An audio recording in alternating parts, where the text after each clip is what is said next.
What kind of world was the New Testament written in? How is it different than our world today? And why does it even matter? Hello, and welcome to my ex-Christian deconstructing Bible study bonanza. I am here to help you deconstruct. We're diving into the textbook, The New Testament, by Dr. Bart Ehrman, ex-Christian and biblical historian.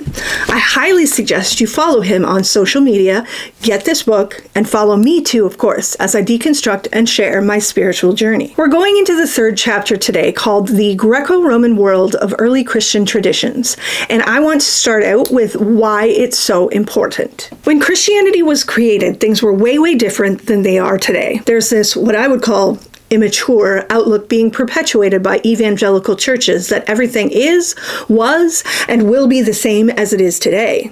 So an important thing we have to deconstruct is the notion that society in which Christianity developed was the same as it is today, because it wasn't. And once we start to understand the world as it was in the first century, the Christian worldview starts to fall apart naturally. Let's start with the idea that everyone has to believe the same thing because A, there's only one truth, and B, the one truth is a progression from incorrect, savage beliefs to correct, enlightened ways of being civilized. Dr. Ehrman traces this back to Alexander the Great, who went a-conquerin' in the late 300s BCE.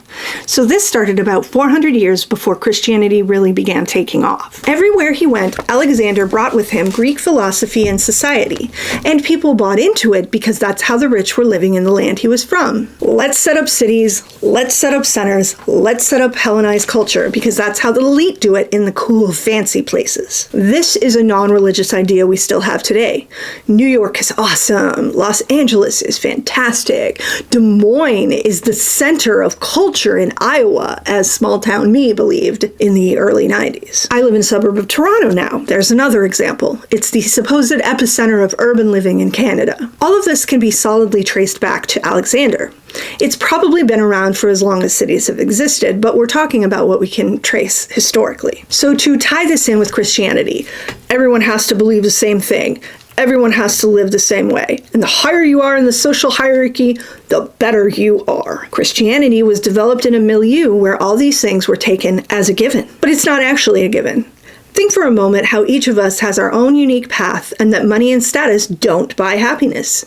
This is something we know now, but as ex-Christians and people living in today's society, we used to live as though status and conformity were God's will. This part right here is seeing the water we little fishies are swimming in. Let's talk about how the ancient world where Christianity developed differed from today's world in terms of religious and spiritual beliefs. I'll remind you that in ancient Greece and Rome, the people there were believers in many gods, also known as polytheism, a belief I personally subscribe to. I'll have a little more about that in a moment, but first there are some key aspects about how they worship those gods that we need to bear in mind. As Dr. Ehrman says on page 49, for most ancient persons, religion was not the way to guarantee an afterlife. It was a way to secure life in the here and now. On page 50, the gods were not impressed by anyone's beliefs about them, nor did they require people to say the proper creed or acknowledge the proper truths. What mattered was how people showed their devotion to the gods. On page 47, there was no such thing as separation of church and state. Since the gods made the state great, the state responded by encouraging and sponsoring the worship of the gods. Page 53, there was no sense of exclusivity in Greco-Roman religions, no sense that one group's gods were real and another group's false,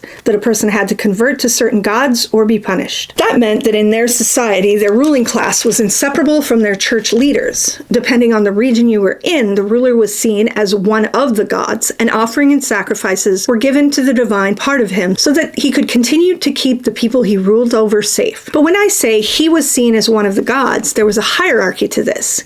He wasn't seen as on par with Zeus by any means. He was lower in the pyramid from the gods of Olympus or even the gods of the city. At the top of the pyramid, we have what many scholars and philosophers of the time saw as the one true God, who was so supernaturally foreign and unapproachable as to be pointless in everyday life. Remember, the point of ancient religion, if we can call it that since it's a modern invention, was to create a secure life now. There was rampant disease, many deaths in childbirth, and all the ancient ick that we're familiar with. Who cares about the afterlife when 4 of your 5 kids are almost guaranteed to die before reaching adulthood? So the common people especially didn't care much about this one true lofty God that was uninterested in helping make their existence on earth better. That was the domain of the philosophers. Next were the great gods: Zeus, Hera, Artemis, Apollo, Hecate, which is the goddess I'm devoted to. They all fall into this category. They were concerned with human life, and the stories told about them showed that they had things in common with humanity. Next was a class of local gods and daemonia who were even more involved with human life when they wanted to be. These were still unembodied creatures who had their own agenda and culture outside of humans, but could be petitioned and persuaded to intervene if one did it correctly. Finally, there were the divine beings that incarnated as human and the demigods that were half human and half immortal. The emperor, the ruling class, and the heroes spoken about in the ancient classics all fell into this category. They were more than human, but less than the gods, and this was very important to how Christianity was viewed by the Romans as it developed. Jesus,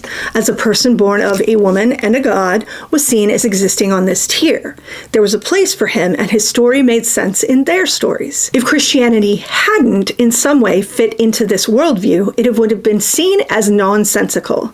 And I will go out on a limb here and say that this worldview came first, and then the stories of Jesus and others like him, more on that in the next video, were developed from this logical framework. It had to have been that way because this framework was there first. So Jesus and newborn Christianity fit right in with the Greek and Roman worldview. He was seen as a demigod, ranking lowest on the hierarchy of deities, and even the story of his death and resurrection followed the script of mystery cults. There was a man called Apollonius of Tyana who worshipped the Roman gods and who had the exact same stories written about him as Jesus did. He cast out demons, he healed the sick, he raised people from the dead. Then the Roman state killed him when they brought fake treason charges against him. And after he died, he rose from the dead and walked amongst his followers. I don't have to tell you how familiar this sounds. The reason we have this particular story is that a book called The Life of Apollonius survived the ravages of history. The even more interesting thing is that we have scraps of other stories about other possible demigods whose lives followed this exact script. Okay, you know how romance stories follow the script of a scrappy heroine who falls in love with a gruff loner hero with a heart of gold? That's what I keep thinking about. The story of Jesus was just the most famous one in an ancient storytelling genre, but that's my observation. What his textbook does talk about, however, are the mystery cults. Earlier, I spoke about how most sacrifice and deity worship focused on making things better in the here and now, since the here and now was a miserable shit show. But the mystery cults were different.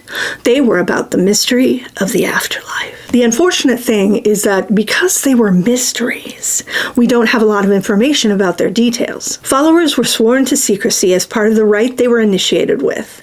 But from what we know, most of the mystery cults followed the same script that the Jesus story follows. A god or demigod dies, resurrects, and pierces the mysterious veil between life and death for their followers. There was Demeter and Persephone's cult, Isis and Osiris's, a Dionysian cult, and a Persian god Mithras' cult. They all followed the script, and those who practiced in the cult, quote, felt at greater peace with themselves and the world, end quote. Now, scholars don't agree whether or not Christianity started as a mystery cult that followed the script of other mystery cults, because, as page 57 says, we simply don't know. But it goes on to say what I would like to leave you with. All the same, the broad parallels between Christianity and these other religions do remain intriguing and worthy of reflection. Maybe the questions scholars have asked should be posed differently. Would non-Christian outsiders have looked on Christianity as a kind of mystery cult, analogous to the others they already knew?